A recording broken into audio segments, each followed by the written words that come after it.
नमस्कार, स्वागत है आपका। आप देख रहे हैं कल की तैयारी। मैं हूं आपके साथ प्रशांत पांडे। एक ऐसा शो जो आज के बाजार का ब्यौरा हम आपके सामने पूरा रखते हैं और इसके साथ ही इसके आधार पर करवाते हैं आपकी विशेष तैयारी कल के मार्केट की। जी हाँ, कल इंडेक्स लेवल पर आपकी रणनीति क्या होनी चाहिए और किन सेक्टर पर फोकस करना चाहिए, ये सभी हम एक्सपर्ट के जरिए समझने की कोशिश करते हैं और इसके साथ ही एक बहुत बड़ा हिस्सा आपके सवालों का भी शामिल करते हैं। तो फटाफट से वो तरीके जान लीजिए जिसके जरिए आप अपना सवाल हम तक पहुंचा सकते हैं। तो कुछ नहीं करना है आपको, ट्विटर और फेसबुक पर आप अपना सवाल #KKT यानी कल की तैयारी स्पेस अपना सवाल, और सवाल भेजते वक्त ये याद रखिए कि एक पैटर्न है सवाल का। अपना और अपने शहर का नाम पहले लिखिए, फिर किस स्टॉक पे सवाल है वो लिखिए और नजरिया क्या है, लॉन्ग टर्म शॉर्ट टर्म, ये भी बताइए। जब स्टॉक पे आप सवाल पूछ रहे हो तो याद रखिए क्वांटिटी भी बताइए। इनमें से कोई जानकारी अगर छूटेगी, कितने शेयर आपने खरीदे हैं, किस भाव पे खरीदे हैं, ये जरूर मेंशन कीजिए। अपना और अपने शहर का नाम लिखिए, नजरिया बताइए। यही काम आपको YouTube के कमेंट बॉक्स में करना है। याद रखिए कल की तैयारी में हम कल पूछे गए सवालों का जवाब आज देंगे, यानी आज जो आप सवाल पूछेंगे उसका जवाब कल दिया जाएगा। तो ये वो तौर तरीके हैं जिसके जरिए आप अपना सवाल हम तक पहुंचा सकते हैं। चलिए अब आपको बता दें कि आज हमारे साथ चर्चा में बेहद खास एक्सपर्ट जुड़ रहे हैं। परिचय मैं करा दूं। हमारे साथ आज आपकी विशेष तैयारी कराने के लिए शेयर खान के PMS हेड विनोद मोदी साहब जुड़ रहे हैं और एंजल वन के टेक्निकल एनालिस्ट राजेश भोसले साहब भी जुड़ रहे हैं। आप दोनों का बहुत बहुत स्वागत। सबसे पहले राजेश जी, मैं आपके पास आऊं, जरा बाजार का पूरा ब्यौरा अपने दर्शकों के सामने रख देता हूं। तो आज देखिए, एक तरह से निफ्टी की अगर हम बात करें तो कोई कंसर्न्स तो फिलहाल नजर नहीं आ रहे हैं। हालांकि एक तरह की रिकवरी का साइन निफ्टी ने जरूर दिया, लेकिन उन सब के बीच में जो लगातार मजबूती नजर आ रही थी और जिसमें बड़े दिग्गजों का पार्टिसिपेशन मिसिंग था, वो आज साफ तौर पर नजर आया। बैंक निफ्टी बाजार बंद होने तक 250 अंक मजबूत होकर 51,700 के करीब बंद होता हुआ नजर आया। आज अगर हम निफ्टी 50 गेनर्स की बात करें तो SBI लाइफ देखिए 2% से ज्यादा मजबूत रहा। HDFC लाइफ लगभग 2% की मजबूती हमें यहां दिखी। ICICI बैंक, जिन दिग्गजों की मैं बात कर रहा था उनमें ICICI बैंक आज निफ्टी 50 गेनर, लगभग 1.5% की तेजी यहां नजर आई। श्रीराम फाइनेंस भी आज लगभग 1.5% ऊपर रहा। बजाज फिनसर्व, हीरो मोटो, टाइटन जैसे स्टॉक्स ने आज मजबूती दिखाई। निफ्टी 50 लूजर्स की बात करें तो ONGC 1.25% गिरकर बंद हुआ। इन्फोसिस में भी लगभग 1.25% के आसपास की कमजोरी नजर आई। बजाज फाइनेंस जो है वो निफ्टी 50 लूजर रहा। HCL टेक में भी आज 1% से ज्यादा गिरावट और JSW steel, Adani ports, Eicher Motors जैसे स्टॉक्स पर भी दबाव दिखा। अब बाजार बंद होने तक एडवांस डिक्लाइन रेशियो में थोड़ा सा बदलाव हमें देखने को मिला। एक वक्त पर जहां 1300 साढ़े 1300 स्टॉक जो थे वो हरे निशान में थे, वो बाजार बंद होने तक 1295 शेयर ऐसे रहे जो कि आज हरे निशान में बंद हुए। वहीं 1234 शेयर ऐसे रहे जो कि आज लाल निशान में बंद हुए, यानी मुकाबला एडवांस डिक्लाइंस का कांटे की टक्कर का रहा।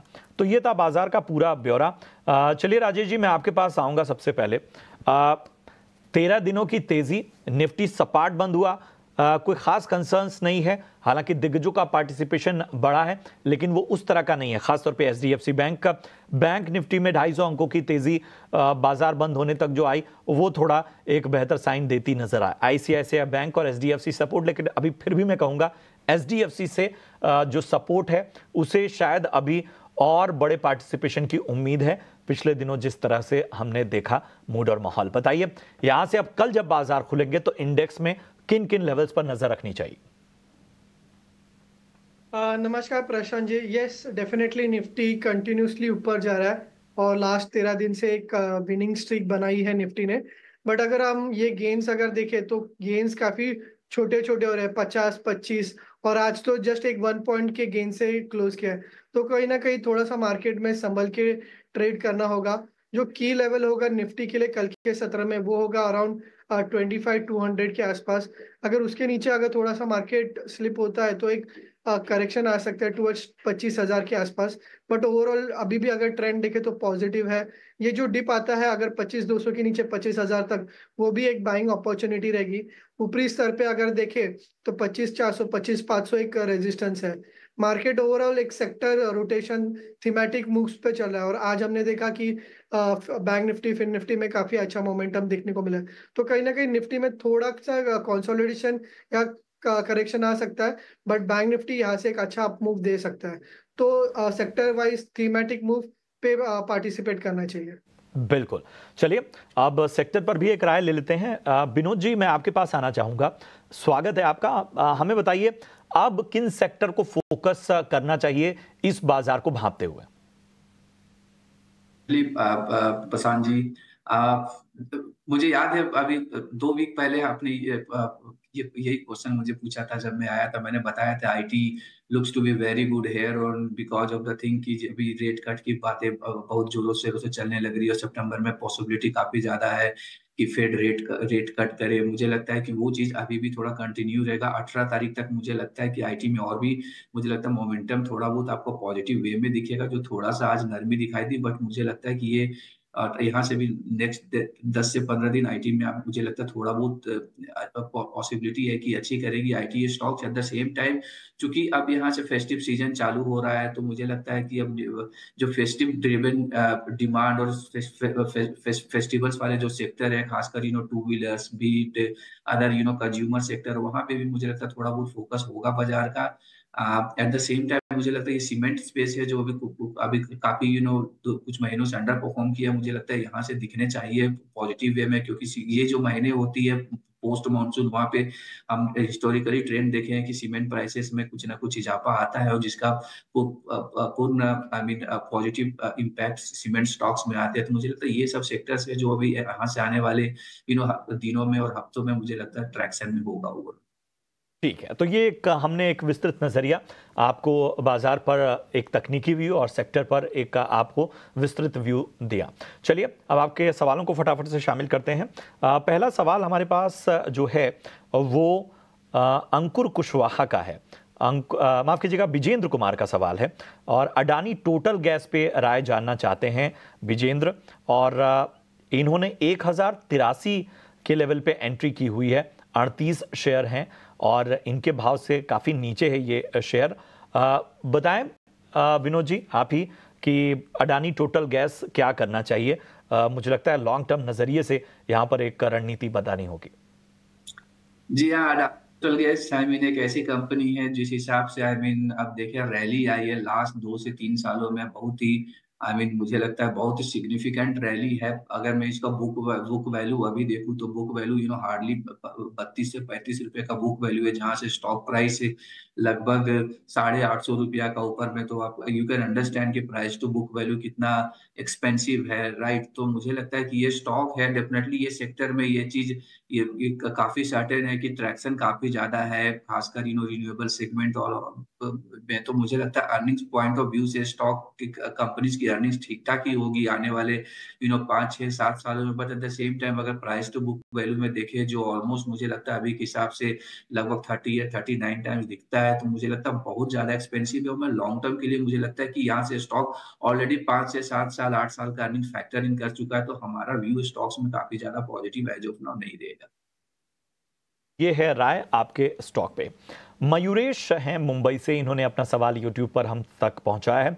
जोमैटो पे राय जानना चाहते हैं और जोमैटो के शेयर इन्होंने बहुत ही शानदार स्तरों पे 57 रुपए के भाव पे इन्होंने खरीदारी की हुई है और अच्छा खासा मुनाफा यहां पर मयूरेश को होता हुआ। राजेश बताएं जोमैटो में क्या मुनाफा बांध लेना चाहिए या पोटेंशियल अभी और है, इंतजार करें? देखिए, पहले तो उनको कॉन्ग्रेचुलेशंस, काफी अच्छे लेवल्स पे बाइंग की है और काफी अच्छा प्रॉफिट भी देखने को मिल रहा है। अभी भी ये ट्रेंड जो है अभी भी इंटैक्ट है। आने वाले सेशंस में भी थोड़ा सा कंसोलिडेट के बाद एक अच्छा खासा अपमूव आपको देखने को मिल सकता है। एक्सपेक्ट करें स्टॉक जो है अराउंड 265 270 के जोन रिटेस्ट कर सकता है।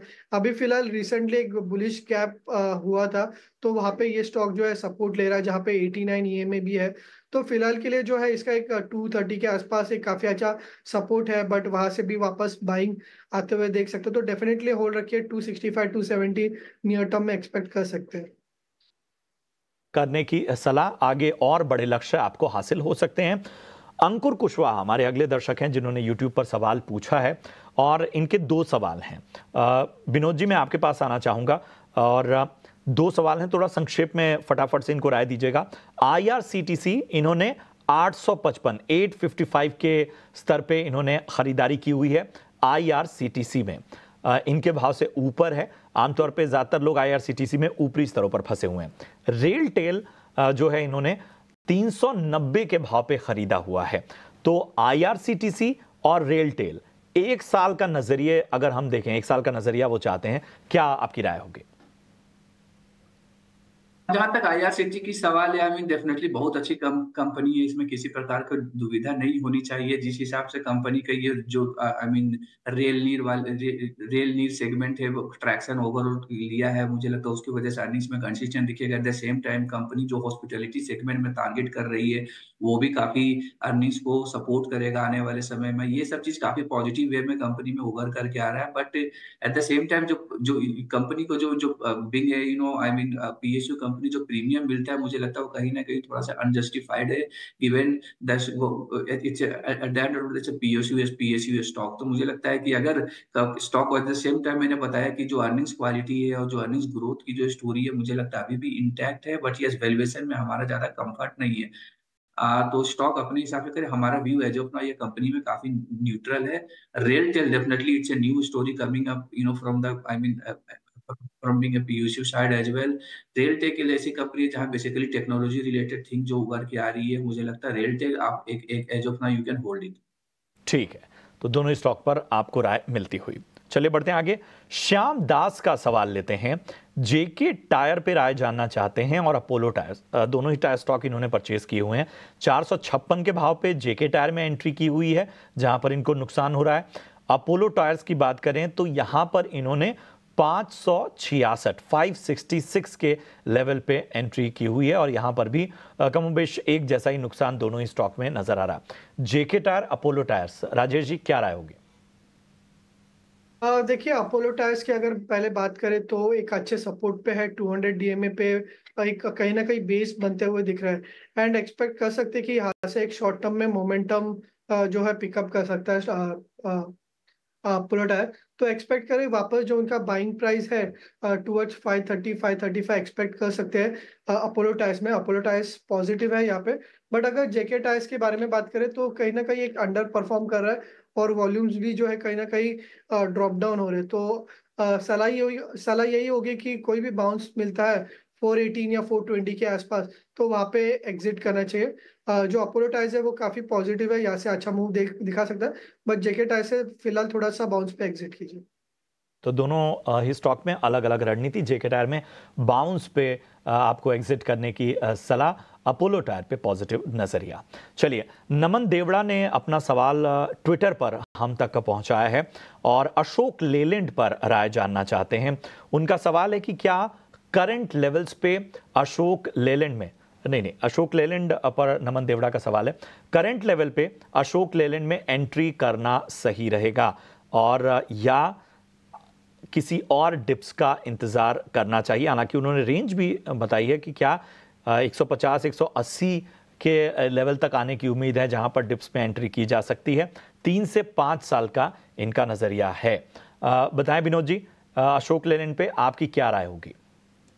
जी हाँ, अगर 3 से 5 साल का नजरिया है तो अशोक लीलैंड मुझे लगता है नो ब्रेनर है, आपको होल्ड करनी चाहिए चाहिए, क्योंकि कमर्शियल व्हीकल का सेगमेंट में हमें लगता है जिस हिसाब से अभी भी इंफ्रास्ट्रक्चर सेगमेंट में डेवलपमेंट हो रही है और आने वाले समय में भी गवर्नमेंट का फोकस ये सेगमेंट में रहने वाला है। तो ओवरऑल आप देखोगे कि ये सेगमेंट ठीक ही करेगा। और चूंकि Ashok Leyland is known as the leader in this segment, मुझे लगता है कंपनी की आई मीन ओवरऑल आने वाले समय में मुनाफे में ट्रैक्शन अच्छा हुआ दिखाई देगा। तो मुझे लगता है कि स्टॉक होल्ड करनी चाहिए अगर आपका व्यू 3 से 5 साल का है। ठीक है, तो ये है नजरिया अशोक लेलैंड पर होल्ड करने की सलाह। बढ़ते आगे और अगले दर्शक हैं राजा, जिन्होंने HDFC बैंक पे सवाल पूछा है। 1692 के स्तर पे इन्होंने खरीदारी की हुई है। 1600 का एक अहम स्तर है HDFC बैंक को अगर हम देखें। तेजस बताइए क्या राय होगी, क्या करना चाहिए? देखिए एचडीएफसी बैंक अगर देखे तो काफी रेंज बाउंड में ट्रेड कर रहा है, जैसे आपने हाईलाइट किया 1600 के आसपास काफी अच्छा सपोर्ट बन रहा है। पर हायर लेवल्स पे भी अगर देखे तो 1670 1675 का रेजिस्टेंस है। तो एज लॉन्ग ये रेंज ब्रेक नहीं करता तो ऐसे ही साइडवेज रहेगा, बट फिलहाल बने रह सकते हैं। 1600 का स्टॉप लॉस रहेगा, एंड जैसे ही 1670 क्रॉस होता है उसके बाद एक काफी अच्छा ट्रैक्शन देखने को मिल सकता है स्टॉक में। जो अभी तक जो परफॉर्म नहीं किया तो वो इमीडिएटली विद इन 1 और 2 वीक्स में मोमेंटम आ सकते हैं अबाउट 1670, जहाँ पे 1750 के भी 1750 से 1780 के टारगेट होंगे। बिल्कुल। तो फिलहाल इतने ही सवालों को हम शामिल कर पाएंगे क्योंकि अब समय बहुत तेजी से आगे बढ़ रहा है, लेकिन आप अपने सवाल हम तक पहुंचाते रहिए, हम आगे आने वाले शोज में भी उन्हें शामिल करेंगे। अब बढ़ते हैं अपने खास सेगमेंट वीआईपी शेयर्स की ओर।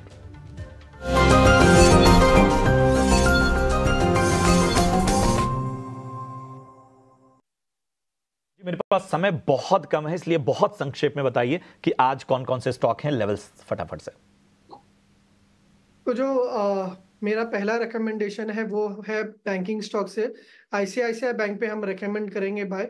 One of the top performers था आज के सेशन में, और एक राउंडिंग बॉटम ब्रेकआउट देखने को मिला है। तो आईसीआईसीआई बैंक में बाय किया जा सकता है। 1220 का जो है स्टॉप लॉस रहेगा, और 1300 का जो है वो नियर टर्म में आप अपसाइड एक्सपेक्ट कर सकते हैं। सिमिलरली टाटा केमिकल स्टॉक्स में अच्छा मोमेंटम था, और टाटा केमिकल में भी लोअर लेवल से बाइंग दिख रही है। टाटा केमिकल्स में बाय कर सकते हैं। इमीडिएट स्टॉप लॉस जो होगा वो 1080 का रहेगा, और नियर टर्म में 1165 के टारगेट्स होंगे। विनोद जी, आपके पिक्स फटाफट से बताइए। जी हाँ, जैसे मैंने कहा कि मैंने अभी फेस्टिव सेगमेंट रिलेटेड जो स्टॉक्स है वहाँ पे हम ज़्यादा ध्यान दे रहे थे। उस सेगमेंट को देखते हुए मुझे लगता है हीरो मोटोकॉर्प एक ऐसी स्टॉक है जो फंडामेंटल वाइज मुझे बेहतर लग रही है। इसमें रीजन बहुत सिंपल है, क्योंकि पिछला क्वार्टर थोड़ा सा सेटबैक देखा कंपनी में बिकॉज ऑफ इलेक्ट्रिक व्हीकल के सेगमेंट में। मुझे लगता है कि आने वाले समय में चूंकि इनके आईसी सेगमेंट में ओवरऑल जो मार्जिन है लगभग 16% के ऊपर में हो गया। अब यहाँ से जिस हिसाब से इनका ईवी में लगता है जिस हिसाब से ट्रैक्शन होगा उस हिसाब से ओवरऑल मार्जिन इंप्रूव हो गया। एट द सेम टाइम मुझे लगता है फेस्टिव का डिमांड के वजह से इसका वॉल्यूम में ट्रैक्शन दिखना चाहिए ओवरऑल। तो कुल मिला के सब मिला के ये स्टॉक में मुझे लगता है कि वैल्यूएशन वाइज भी लगभग इन 18-19 टाइम पे ट्रेड करता हुआ दिख रहा। तो वैल्यूएशन पे भी कंफर्ट है। मुझे लगता है near term to long term perspective this stock looks to be good with the target of अभी का जो हमारा टारगेट है 6057 रुपए का, जो मुझे लगता है रीरेट की पॉसिबिलिटीज अभी भी है।